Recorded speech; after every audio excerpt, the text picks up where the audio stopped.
ভগবান যদি সুন্দর হন তবে তার সৃষ্ট এই জগৎটা এত খারাপ কেন? এখানে এত কষ্ট, মৃত্যু, কান্না, এর তাৎপর্য কী? এই জগৎটা জেলখানা স্বরূপ। এটি দুঃখালয়ম, দুঃখের আলয়। ভগবত বিমুখ হওয়ার জন্য আমরা এই দুঃখময় জগতে অধিপতিত হয়েছি বলে বৈদিক শাস্ত্রে বর্ণনা করা হয়েছে। রাজদ্রোহী প্রজারা জেলখানায় স্থান পায়। জেলখানা শাস্তি, উদ্বেগ ও কষ্ট পাওয়ার জন্যই তৈরি হয়েছে।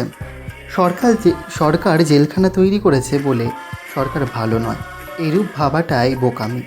জেলখানা তৈরি করাটা কোনো রাজার দোষরূপে গণ্য করা উচিত নয়। তবে কৃতকর্মের দণ্ডভোগের মেয়াদ শেষ হলে জেলখানা থেকে রেহাই পাওয়ার সুযোগ থাকে।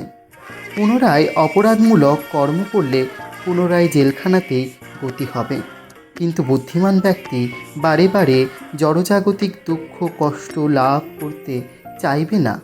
তাই তারা ভগবত ভক্তি অনুশীলন করে এই জেলখানা স্বরূপ দুঃখময় জগৎ থেকে উত্তীর্ণ হয়ে পরমানন্দময় ভগবত ধামে উন্নীত হওয়ার জন্য সযত্ন প্রয়াস করেন।